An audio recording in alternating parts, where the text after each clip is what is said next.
Ganyan pag Smart ang dishwashing paste. May double tanggaling formula. Tanggal ang sebo, tanggal ang bakterya. Pahit para walang bahid, linis fantastic sa metal at plastic na barakuta. Tanggaling-galing mo, Smart Dishwashing Paste. ACS.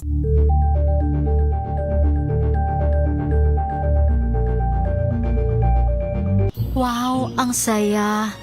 Isang barangay na labada, puro mancha pa. Goodbye, pahinga. Mommy, isang laba lang yan sa Pride Bar Blue. May powerful stain-away enzymes na malupit sa dunit mancha. At di masakit sa kamay. Isang laba lang yan. Hello, pahinga. Hello, Pride Bar Blue. ACS. Let us unbox MX3 capsule. Each box has 60 vegetable capsules that tested and proven to help reduce pain discomfort. 2 capsules daily with healthy diet and exercise. MX3. Tunay, natural, at original. Mahalagang paalala, ang MX3 capsule ay hindi gamot at hindi dapat gamiting panggamot sa anumang uri ng sakit. Amoy forever. Amoy LQ. Amoy New Calab Berry Blooms. Amoy kalat, amoy good vibes. Sa lahat ng bagay, simula pa lang, siguraduhing max protection na. Kasi pag kulang ang proteksyon, baka madaling masira. Sa ngipin, dapat may max protection din. Max sa alaga ng unique toothpaste. With Max Protect formula, help stop cavities before they start, while keeping breath fresh. Try unique maximum fluoride protection. Para max alaga, max protektado. ACS. Amoy forever. Amoy LQ. Amoy New Calab Berry Blooms. Amoy kalat, amoy good vibes.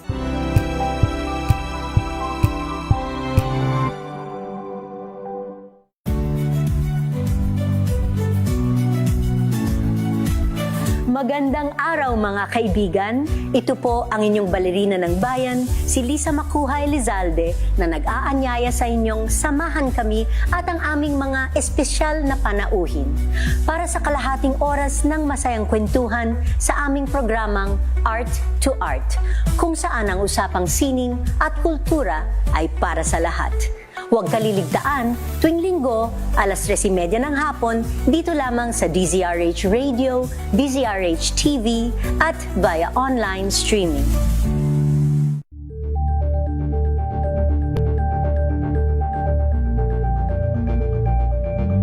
Maagang balitaan, maagang usapan sa mga issue at balita. Kasama si Kuya Angelo Palmones sa Magandang Umaga Pilipinas. Mula Lunes hanggang Biyernes.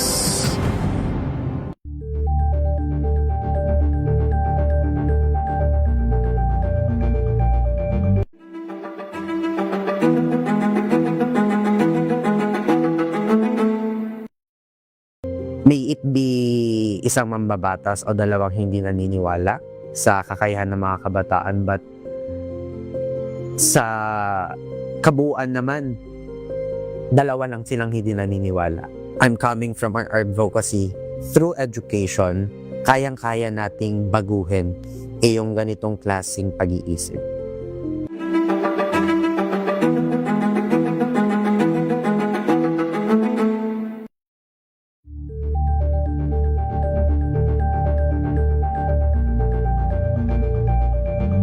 Alamin ang mga maiinit na isyung pambayan, mga balitang kailangan mong malaman, usapin sa pamahalaan, politika, ekonomiya at kabuhayan. Ito ang mga dapat mong malaman, pakialaman at pag-uusapan dahil kayo ang tinig ng mamamayan dito sa Damdaming Bayan.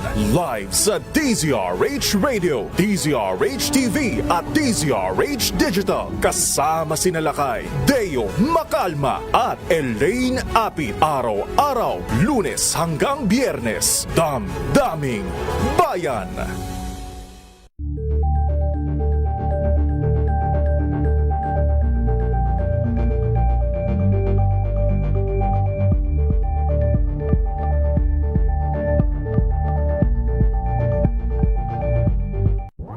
got you covered.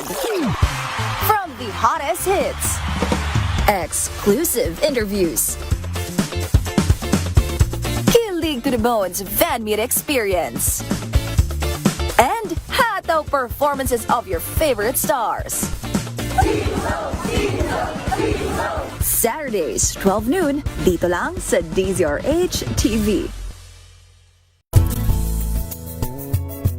Number 1 na naman ang inyong DZRH sa latest survey ng Kantar Media na inilabas nitong January 2026. Hindi lang sa Metro Manila, kundi pati rin sa Mega Manila. Patunay na DZRH lang ang inyong tunay at totoong pinagkakatiwalaan. Taos-puso po kaming nagpapasalamat sa inyong patuloy na pagtitiwala dahil ang DZRH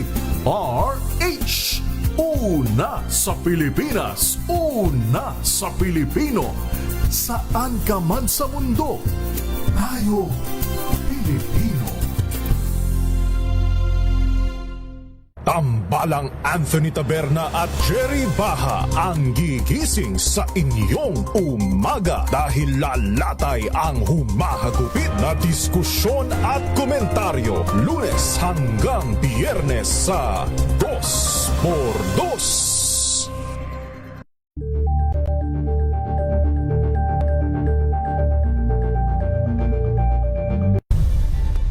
Nagsimula sa pangarap hanggang sa maabot ang tagumpay. Iba't ibang kwento, iba't ibang mukha ng atletang Pilipino. Mas pinatindi, mas pinalakas, at mas pinaaksyon sa Match Point tuwing Sabado, 12:30 ng tanghali sa DZRH TV.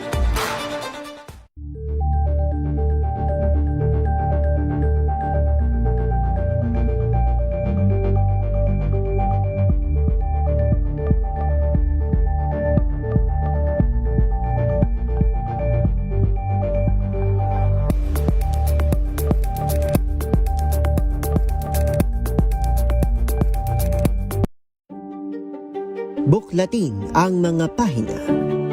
Pakinggan ang boses ng lipunan.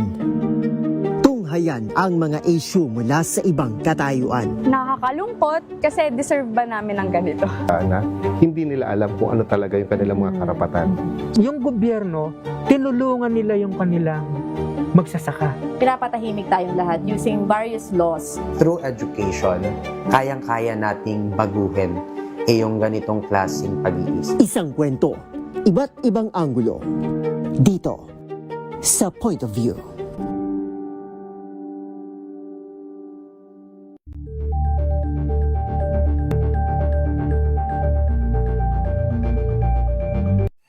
Mga balitang gigising sa inyong umaga. Mga balitang kailangan mong malaman. Mapapakinggan sa ACS Balita sa 2x2.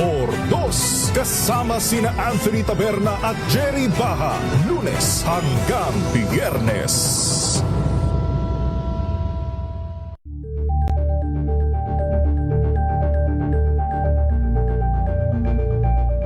Curious ka ba sa maraming bagay? Oras sa buong Pilipinas, 8:15 ng umaga.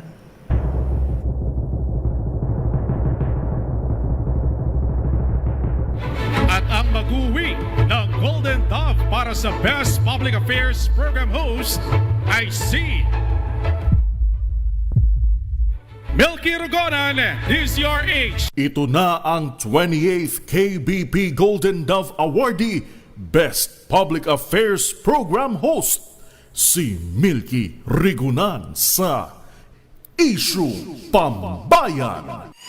Issue Pambayan, pagtalakay sa mga kaganapan sa ating kapaligiran.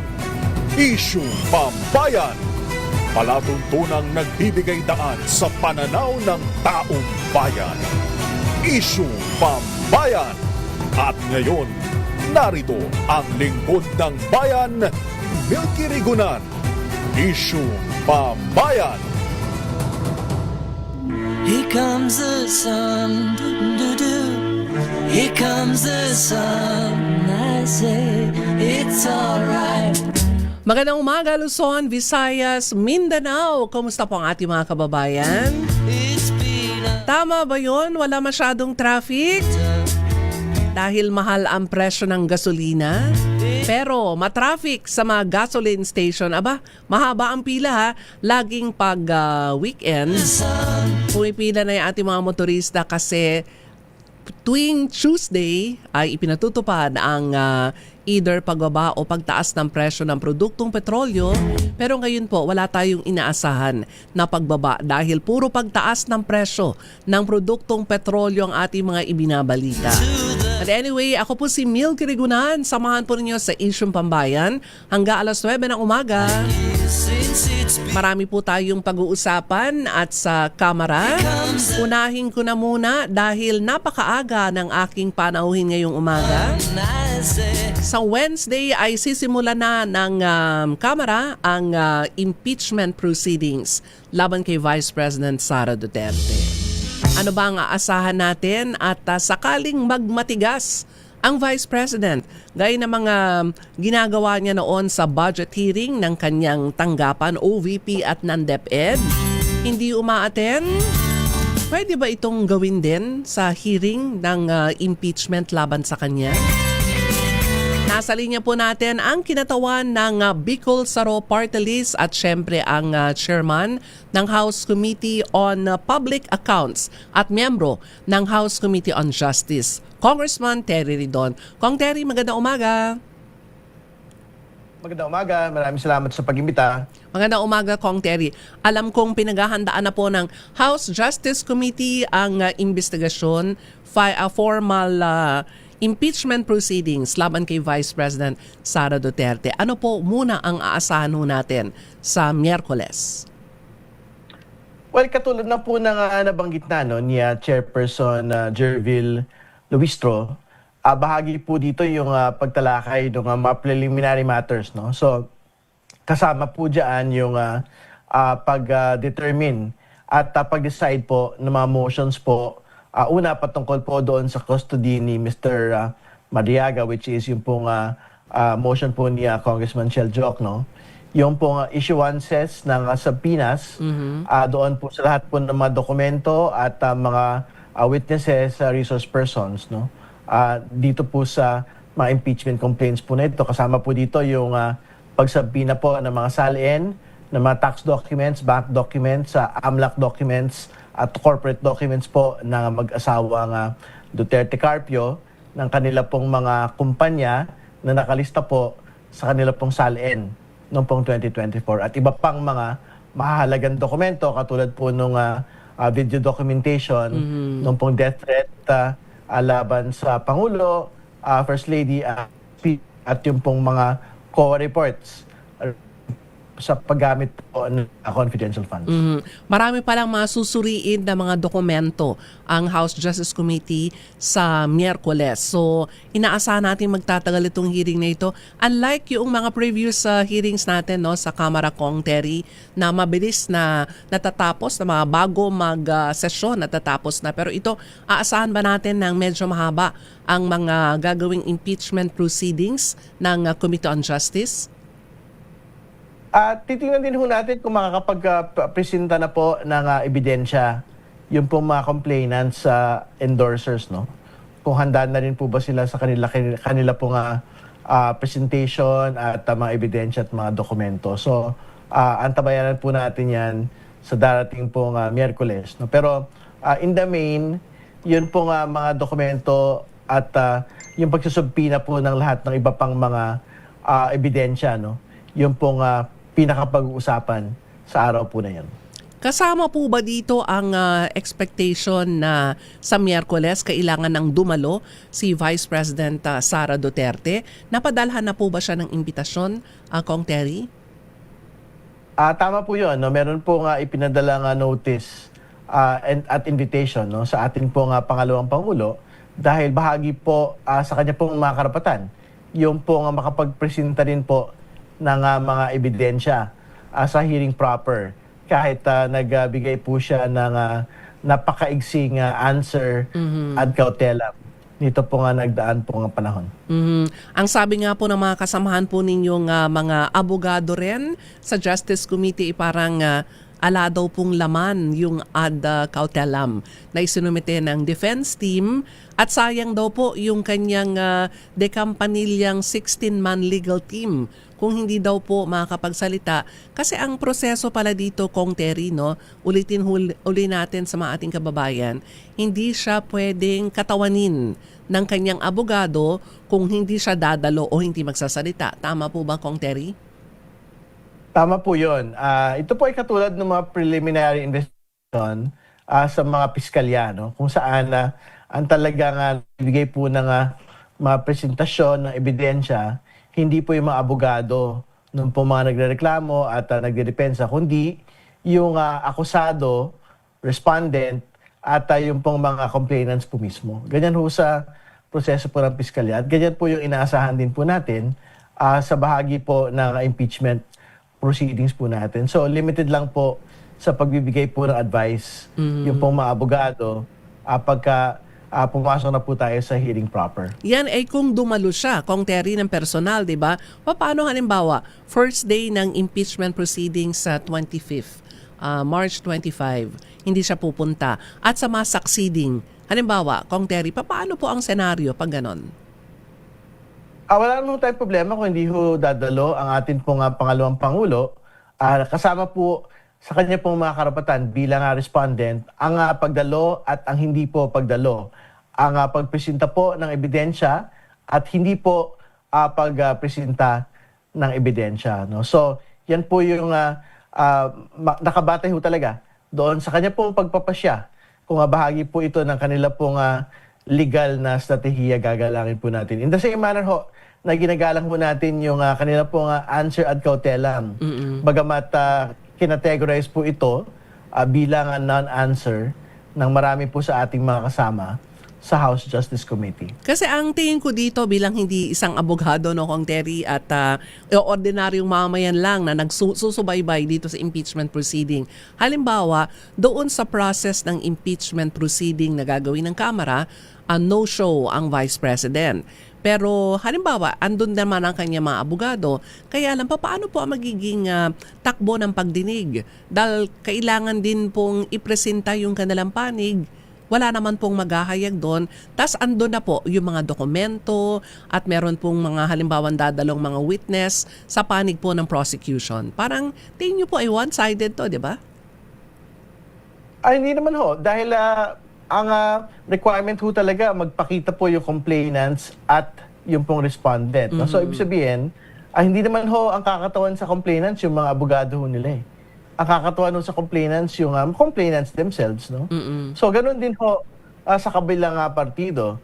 Ang tangi hong pwedeng kumatawan sa kabilang partido ay yung pong respondent, impeachable official, himself or herself. No? At sa kaso po ng impeachment ngayon, si pangalawang Pangulo lang po talaga ang pwede makapag-elicit ng ganito pong presentasyon. No? So, titingnan din ho natin kung pwede ho mag-submit ng mga written submissions, no?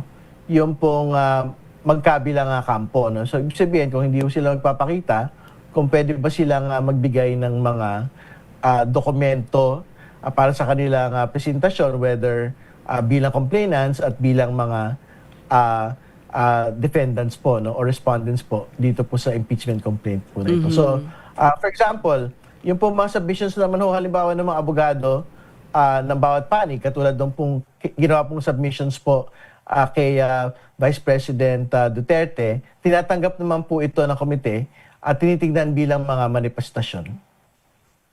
So, ang gagawin po ay bukas ang komite na tanggapin yung mga written na tugon. Halimbawa, merong mga itatanong ang committee, magpapadala na lang siya ng mga written. Tama ba statement? Kong Terry, tatanggapin ito ng komite, no? At baka ito yung mangyari na during the process of the impeachment proceedings. Tama po yan. Yung mga written submissions naman po of any party, whether the complainants and the respondents, tatanggapin naman po ito ng committee and we will consider it in due course. No? So I think yan po yung mga pwede yung mangyari kung hindi yung magpapakita whether complainant or ang atin pong respondent. Tokong Terry, babalikan kita ha. Meron lamang kami mga ilang commercial break dahil marami pa kaming tatanungin tungkol dito sa nalalapit na impeachment proceedings ng Kamara kay Vice President Sara Duterte. At sa mga late tuner, ang aking pong panauhin ngayong umaga, ang chair ng House Committee on Public Accounts at miyembro ng House Justice Committee at siya po ang kinatawan ng Bicol Saro Party List, Congressman Terry Ridon. Sa pagbabalik po ng isyong pambayan sa may mga lakad ngayon pong umaga, oras sa buong Pilipinas, 8:26 ng umaga.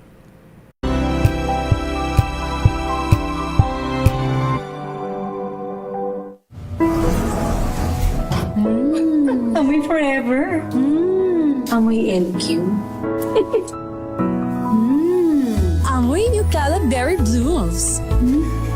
Amoy Cala, amoy good vibes.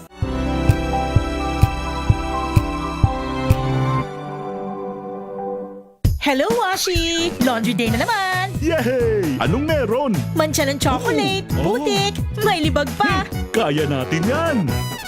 With Pride Washing Machine Detergent, may triple stain-away formula. Tanggal ang makapit, madikit, at malupit na dumit mancha. Kaya easy-easy ang labada. Mula noon hanggang ngayon! All you need is pride. All you need is pride.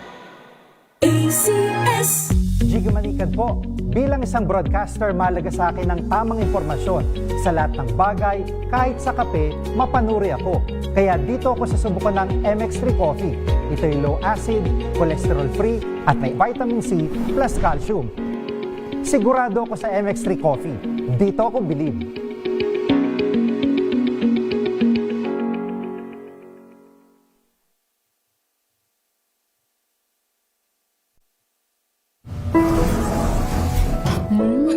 Amoy forever.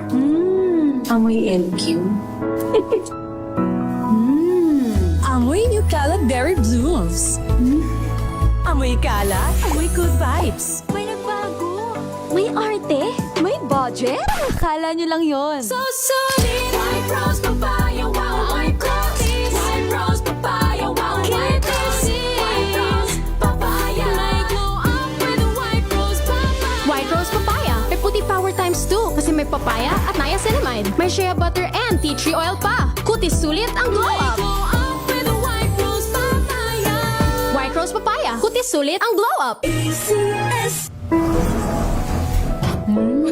Amoy forever. Amoy LQ.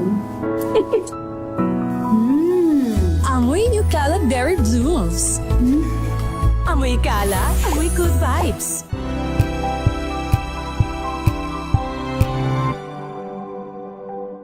Ito ay bunsod ng naitalang 17 individual na ang kanilang naaresto. Metro Manila Development Authority o MMDA ang No Contact Apprehension Policy o NCAP sa Metro Manila. Sa ang ilang mga dokumento ay peke. Hindi rin legal ang employment na ipinangako sa kanila. Sa mata ng batas, mananagot ang sangkot at may sala. Dahil sa bawat paglabag, may karampatang parusa. Alamin ang mga pananagutan sa likod ng mga bawal. Dito sa Hoy! Bawal Yan! Tuwing Sabado, alas 11:30 ng umaga. Dito lang sa DZRH TV.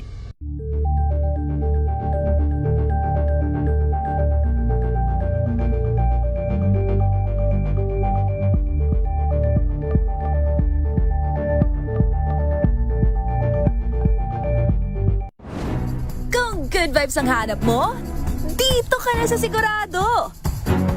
Mula sa mga istoryang nagbibigay ng inspirasyon hanggang sa mga kwentong may dalang solusyon. Mga balitang pampagaan, pakiramdam at pampaganda ng araw. Hindi lang basta good news, kundi the better news.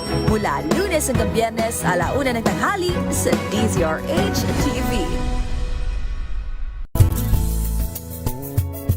Number 1 na naman ang inyong DZRH sa latest survey ng Kantar Media na inilabas nitong January 2026. Hindi lang sa Metro Manila, kundi pati rin sa Mega Manila. patunay na DZRH lang ang inyong tunay at totoong pinagkakatiwalaan. Taos-puso po kaming nagpapasalamat sa inyong patuloy na pagtitiwala dahil ang DZRH, una sa Pilipinas, una sa Pilipino. Saan ka man sa mundo, tayo Pilipino. Tuloy-tuloy ang pagtulong, tuloy-tuloy ang pagseserbisyo at tuloy-tuloy ang balitaan kasama si May Binauhan sa Operation Tulong mula Lunes hanggang Biyernes.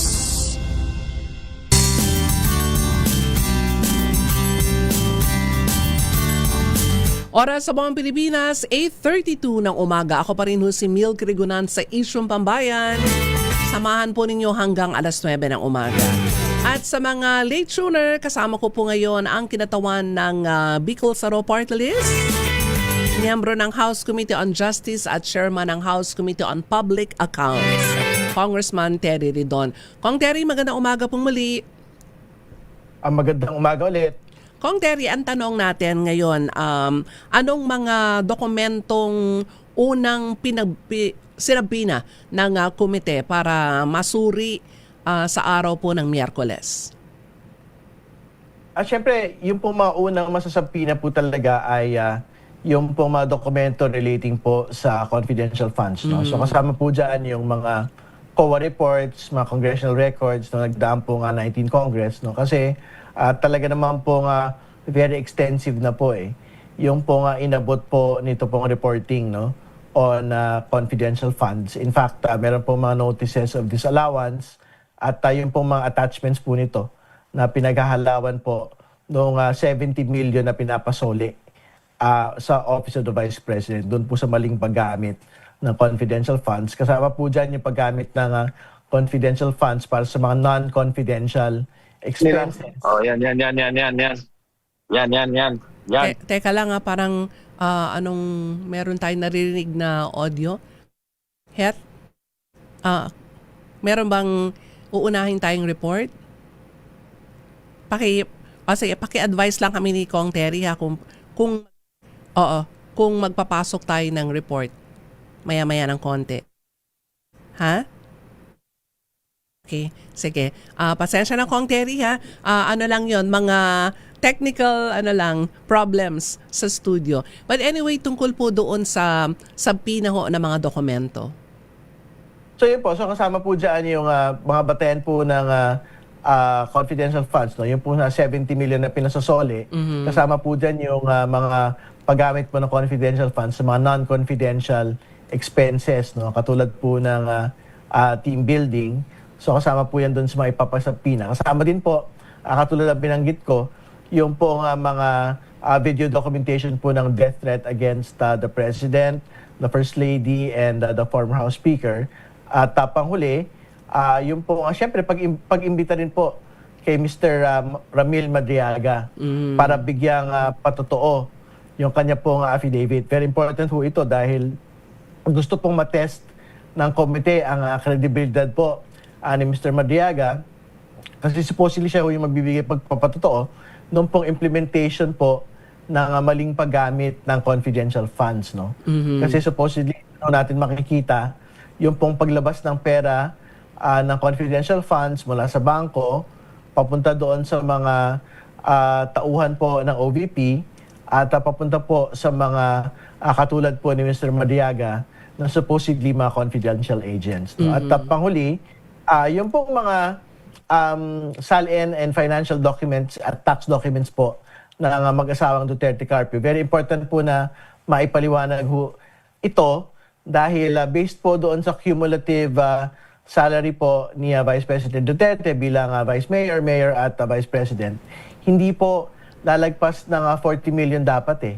Yung kanya pong kabuang kinita versus doon po sa kanya pong sinabit pong net worth na 88 million po noong 2024. No? So meron po more or less mga 50 million wealth gap na kailangan pong maipaliwanag. At magluluwal po nito yung pong mga submissions mula po sa kanya pong mga tax at corporate documents at bank documents po Medyo na sinasabi na po ng ating pong komite. malaki pala yung gap na, no? More than 50. Pero bago yan, sa pagpapatuloy po ng ating panayam, Kong Terry, bibigyang daan ko lamang. Flash Report. Flash Report! Sunog sumiklab sa barangay UP Campus sa Quezon City. Nakataas po ngayon sa ikalawang alarma. Bigyang daan natin ang report ni RH number 5. Val Gonzales, ano mga ganap dyan, Val? Milky, ilang mga kabayan na ngayon, itong kasalukuyang nilalamon ng apoy dito sa barangay UP Campus, Quezon City. Katabi lamang ito, Milky, ng UP Hotel, UP University Hotel. Labas lang pinakapader nito ang lugar kung saan nasusunog itong mga kabahayan. Pawang mga light materials siya itong mga kabahayan na ito. Habang itong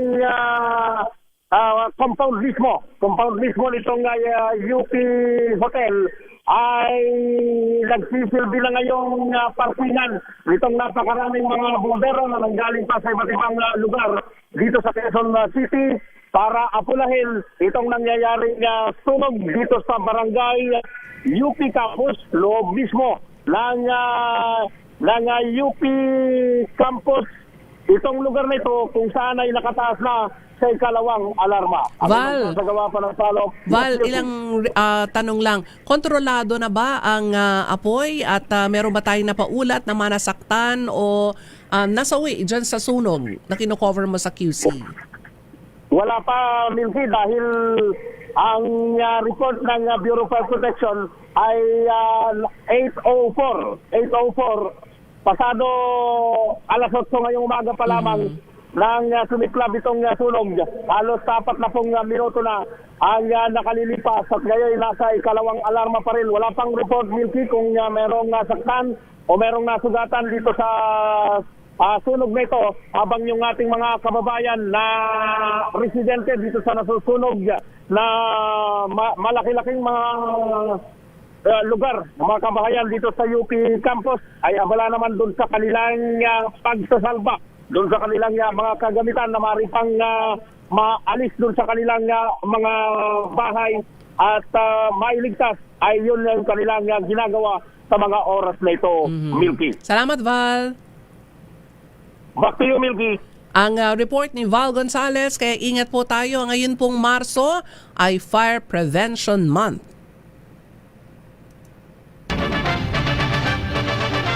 Flash Report. Flash Report! Salamat kay Val Gonzales. Balikan natin si Kong Terry Ridon sa atin pong pareham ngayong umaga dito sa Isyung Pambayan.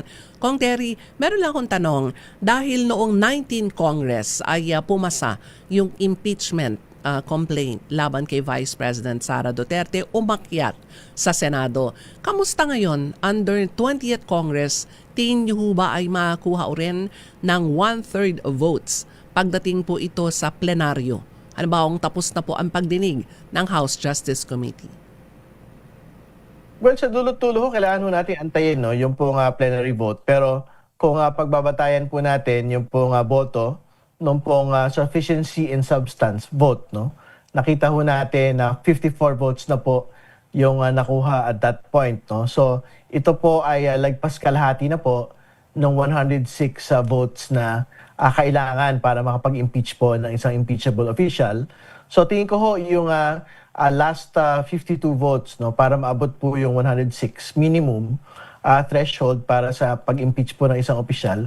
Tingin ko hindi na ho mahirap makuha yon, lalo tigit tuloy-tuloy po yung presentasyon po ng mga ebidensya sa atin pong hearing proper. So antabayanan ho natin yan kasi ang timelines naman po natin sa atin pong hearing proper ay Abril hanggang katapusan po ng Mayo. So hopefully by end of May meron na po tayong plenary vote para pagdesisyonan po yung po nga mangyayari po dito sa impeachment complaints po na ito. Kasi makakadagdag din dito, Kong Terry, no, sa magiging desisyon ng botohan ng mga miyembro, hindi lamang ng komite, kundi maging sa miyembro po ng kabuuan ng mga miyembro ng Kongreso. Sa plenaryo, yung maririnig nating mga testimonya, mga ipipresentang testigo, at the same time ay yung mga flow nung hearing, kasi lalabas na dito yung mga, sabi nga, ang term nga dito ni Congressman Jervil Luistro, di ba, Kong Terry,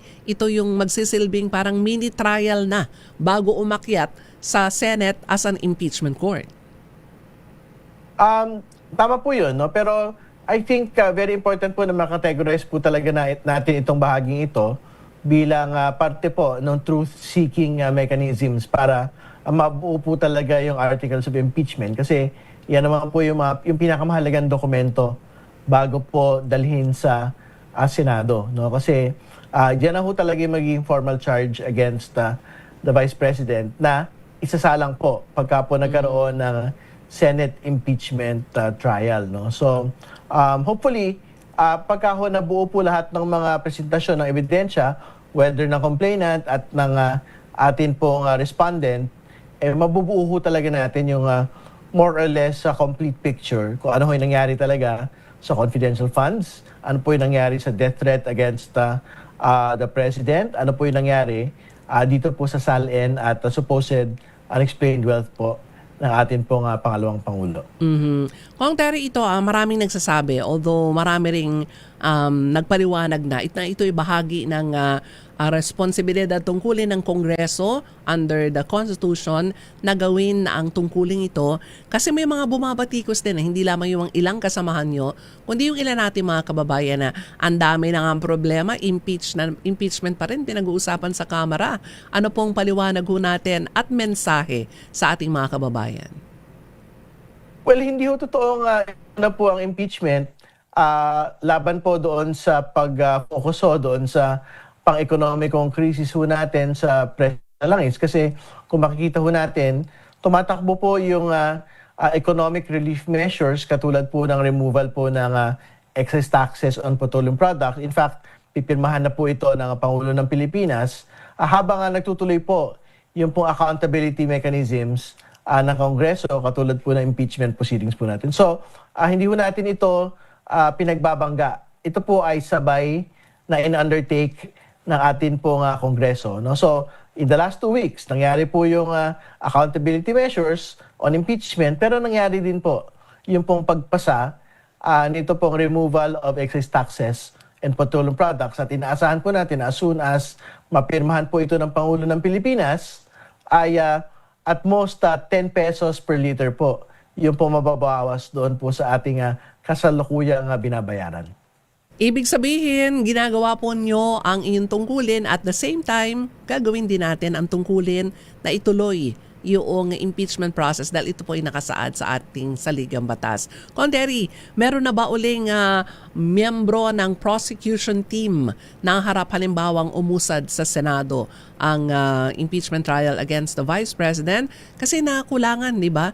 Nawala si Congressman Acop at yung ilan pa na hindi lumusot noong nakaraang eleksyon para makapasok sa 20th Congress. Kasama ka na ba doon? Wala pa naman ho pagpipinal nung po prosecution team. Kasi siyempre, bago magkaroon po ng prosecution team, kailangan po tumawid muna sa plenary vote. Ito po impeachment po natin. So, pero I think more or less po, marami naman po sa miyembro po ng House Committee on Justice ay mga abogado at pwede po silang competently maging kinatawan bilang bahagi po ng prosecution team when we get po to that point. Oo. Pagdating sa punto na yon, ayan, kung sakasakali, Kong Terry, pwede ka naman at handa ka maging miyembro ng House Prosecution Team. Wala naman ng problema kasi syempre bahagi naman po ng trabaho po natin yan. Pero syempre sa dulo po, ang plenaryo naman po ang magiging mapagpasya kung sino po yung magiging final list nung pong mga prosecution panel. At siyempre, kailangan po muna pag-desisyonan kung tatawid po ba papunta Senate Impeachment Court.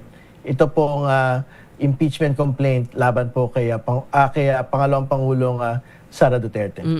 Sabi ni Kong Terry, itawid muna natin, papuntahin muna natin sa Senate Impeachment Court bago buuin yung tinatawag na prosecution team ng Kamara. Anyway, Kong Terry, alam kong napakaraming problema ng ating bansa.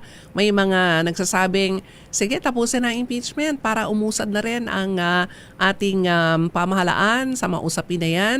At the same time, may mga bumabatikos din sa trabaho rin ng Kamarang. Napakarami daw natin problema pero impeachment na naman daw tayo sa Miyerkules. Mensahe po ninyo. Well, alam po ninyo, dapat bantayan po natin ang lahat ng mga mekanismo para sa pagpapanagot.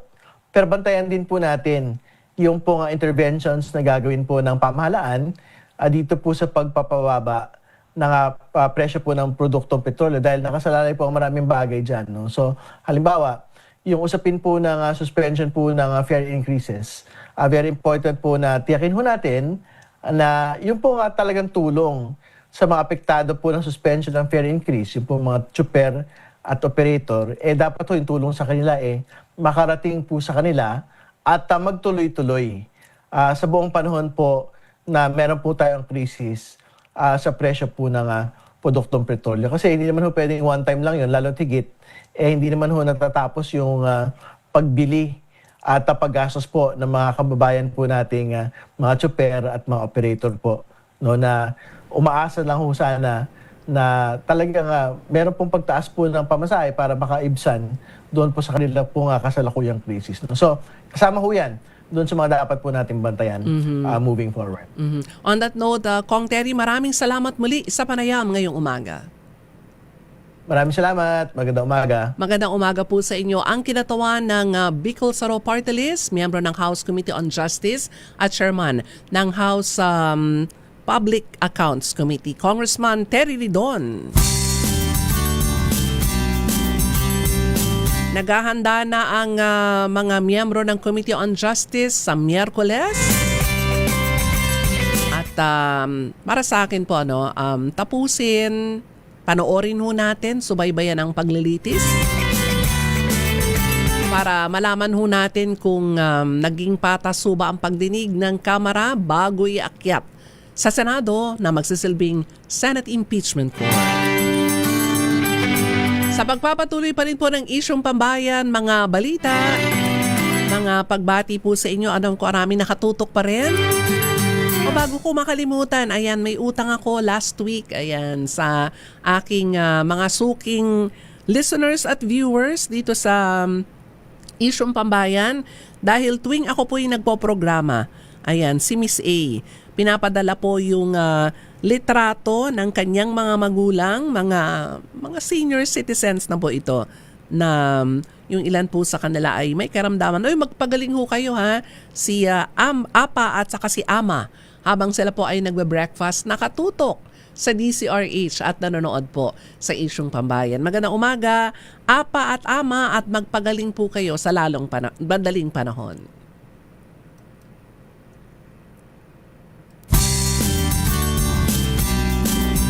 At sa may mga lakad ngayon pong umaga ng Sunday, oras po sa buong Pilipinas, 8:49 ng umaga.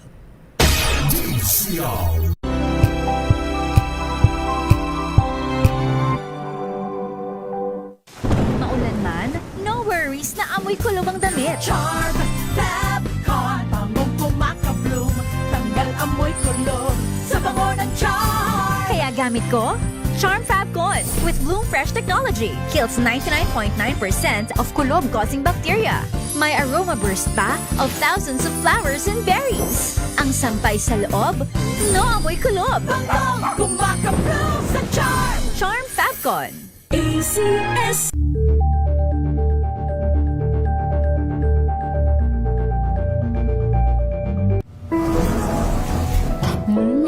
Amoy forever. Amoy LQ. Amoy New Cala Berry Blooms. Amoy Cala, amoy good vibes.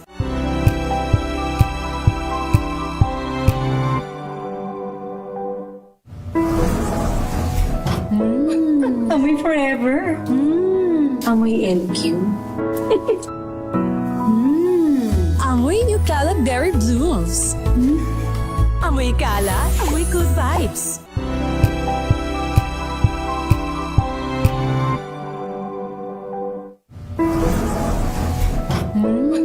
Amoy forever. Amoy LQ. Amoy New Caleb Berry Blooms. Amoy kala, amoy good vibes.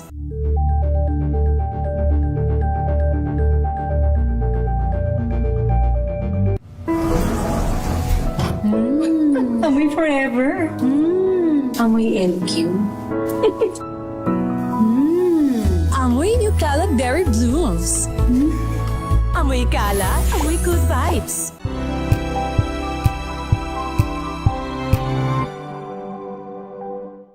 Maagang balitaan, maagang usapan sa mga issue at balita. Kasama si Kuya Angelo Palmones sa Magandang Umaga Pilipinas. Mula Lunes hanggang Biyernes.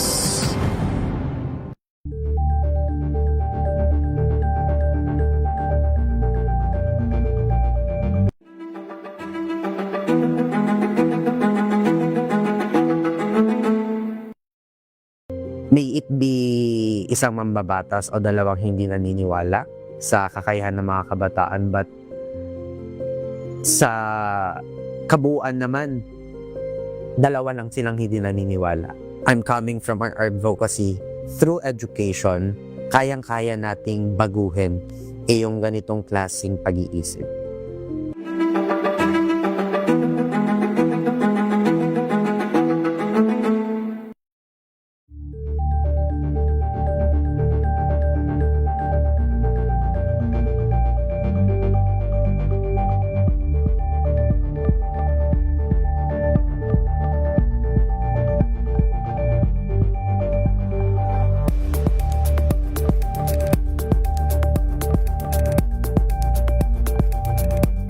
Alamin ang mga maiinit na isyung pambayan, mga balitang kailangan mong malaman, usapin sa pamahalaan, politika, ekonomiya at kabuhayan. Ito ang mga dapat isyung pambayan. Oras sa buong Pilipinas, 8:53 ng umaga. Ako pa rin si Mil Kirigunan. Samahan po ninyo hanggang alas 9 sa isyung pambayan. Public service muna tayo at congratulations sa ilan pong mga winners ha. Dahil po ngayong araw, March 22, ipinagdiriwang sa buong mundo ang tinatawag na World Water Day, taunang pagdiriwang na nagbibigay daan at binibiyang diin ang kahalagahan ng tubig at dapat po nating pangalagaan. Dito po sa Pilipinas, kasabay po ito ng paggawad ng awards, ang World Water Day Philippines Award na inorganisa ng Maynilad katuwang ang Department of Environment and Natural Resources at ang National Water Resources Board. Ngayong taon, kinilala ang 24 na mga individual at mga organisasyon para po sa kanilang mahalagang ambag sa pangalaga at maayos na pamamahala ng tubig sa bansa. Tampok din ngayong taon ang 2026 ang temang Water and Gender na nagbibigay diin sa mahalagang papel ng mga kababaihan sa sektor ng tubig. Kaugnay nito iginawad po ang Women in Water Leadership Award kina Alma Abrasalda at Jacqueline Kaankan bilang pagpapakilala sa kanilang paumuno at kontribusyon sa sustainable water management. Bahagi din ito ng patuloy na pagsisikap po ng Maynilad kasama ang iba pang mga ahensya ng gobyerno para matiyak ang pangangalaga ng supply ng tubig para sa mga susunod na henerasyon. So congratulations po sa mga winner. Water and Gender ang tema ngayong taong 2026. Kasama dyan ang pagbibigay daan sa mahalagang papel ng mga kababaihan sa sektor ng tubig. Congratulations po ang Woman in Water Leadership Award kina Alma Abrasaldo at Jacqueline Kaankan. Bilang pagkilala po sa kanilang paumuno at kontribusyon sa sustainable water management. At syempre magandang umaga rin kay Miss Annette at kay Ron. At sa lahat po ng mga bumubuo ng Maynilad, congratulations sa naturan pong award. Nakita ko sa litrato si Secretary Mitch Cuna. Oy, Sec Mitch, congratulations pala sa pagiging kalihim ng DENR. Anyway, doon po sa mga meron tayong public service. Salamat RHTV sa ating pong mga pagbibigay daan sa public service mula sa Maynilad. Pero doon ho sa mga kakilala, kaibigan at mga nagtatanong, pero hanapin ko muna yung announcement. Baka ako'y magkamali doon sa mga detalye. Pero kami po ay nakikiramay sa pamilya ni Isa Avendaño Umali. Siya po yung reporter ng DCBB sa Kamara. At Isa, kamusta ka na? At kami po ay nakikiramay sa kanyang pamilya dahil namaya pa po ang kanyang ama. Mamaya yung iba pang detalye kasi baka magkamali ako. Marami ho ang nagtatanong ngayon na mga kaibigan ho natin sa media kung papaano po pupunta, kung saan nakaburol. Mamaya yung iba pang detalye. Sa pagpapatuloy po ng isyung pambayan, meron ba tayong bigyang daang commercial head? So, naubos na. Naubos na yung mga commercials ni Het. Finally, ayan, naubos na yung mga commercials ni Het. Anyway, doon sa mga, sa mga nagtatanong, teka lang po at medyo mabagal ang akin pong, ang aking mga data dito sa loob ng studio. Pero doon sa mga nakikinig na mga kaibigan, nakikiramay po kami dito sa sa pagyao ng ama ni Isa Avendaño Umali ng DCBB.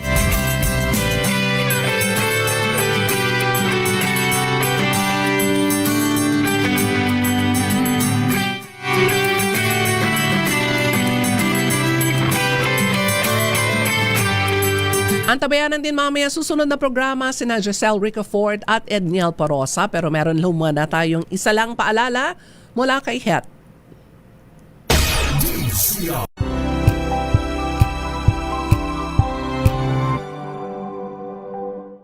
We've got you covered. From the hottest hits, exclusive interviews, kilig to the bones fan meet experience, and hataw performances of your favorite stars. Saturdays, 12 noon, dito lang sa DZRH TV.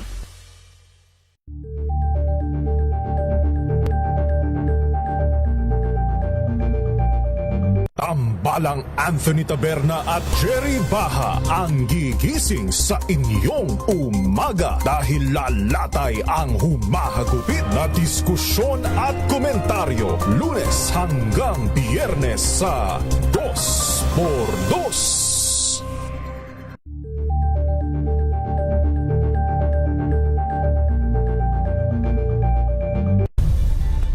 Nagsimula sa pangarap hanggang sa maabot ang tagumpay. Iba't ibang kwento, iba't ibang mukha ng atletang Pilipino. Mas pinatindi, mas pinalakas, at mas pinaaksyon sa Match Point. Balik ang palatuntunang Isyung Pambayan. Sa mga motorista, yan, kapit ho kayo at si Manon Driver, kung kayo po ay nagkakape, maya-maya ho ng konti yung aking babasahin. Pero doon sa mga nagtatanong sa mga kaibigan, lalo na po sa mga kasama namin sa media, sa pagyao ng ama ni Isa Avendaño Umali ng DCBB, naikiramay po kami sa kanyang pamilya ang pagyao ng kanyang ama, Francisco Guevara Avendaño Sr.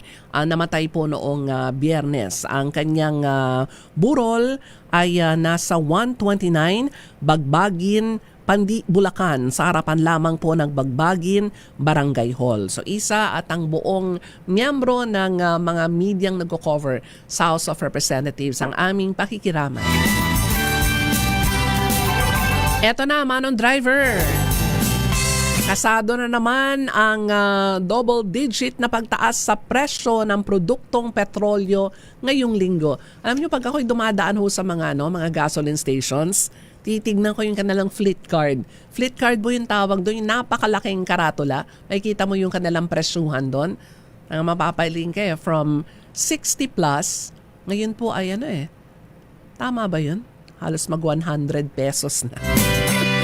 Ay nako, ayon sa pagtaya ng oil industry sources, maglalaro sa 16 pesos hanggang 18 pesos ang taas presyo sa kada litro ng diesel, habang 9 pesos hanggang 11 pesos sa gasolina. Posible namang tumaas sa 15 pesos hanggang 18 pesos ang kada litro ng kerosene. Inaasahan na muling uutay-utayin ang implementasyon ng mega oil price hike. Bunga pa rin yan po ng gera sa Middle East at sadsad na halaga ng piso kontra dolyar. Kapag mababa ang halaga ng piso at mataas ang palitan po ng piso sa dolyar. Dati po iniisip po ng ating mga kababayan na meron hong mga kamag-anak, merong pamilya na nasa abroad, doon nagtatrabaho. Abay, maganda-ganda yung remittance, yung ipapadala nila dito sa Pilipinas kasi malaki yung ipapadala, di ba? Kaya lang po ngayon, ang sabi po alam mo Milky, kahit umabot sa 60-61 is to 1, yung palitan ho ng dollar, sa sobrang taas po ngayon ng presyo ng lahat ng mga pangunahing bilihin. Parang baliwala daw po yung ganong itataas ng dollar. Kaya mas lalong nasasaktan po, hindi lamang po yung pamilya ng atin pong mga OFWs, pero higit tayo pong lahat sa patuloy na pagbagsak ng halaga ng piso kontra dolyar. Kaya pwede ba yung mga nagpasimuno ng ng gulong ito, ng krisis na ito, wala po kaming kinalaman kung ano man yan? Pwede bang itigil na po ninyo? Anyway, babalik po ako next Sunday, God willing.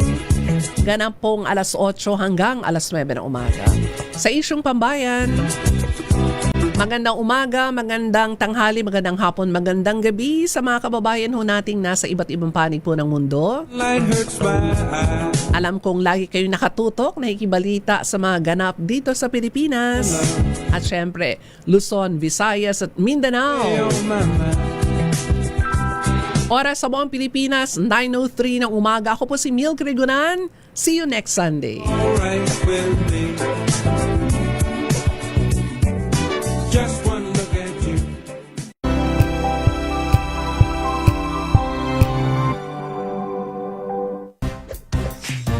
Ang galing-galing mo, Smart dishwashing paste ko.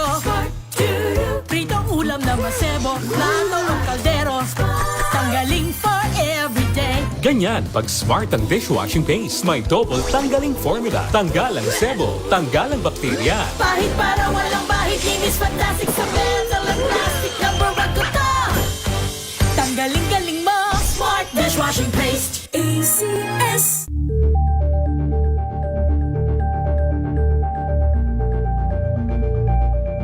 Wow, ang saya. Isang barangay na labada, puro mancha pa. Goodbye pa.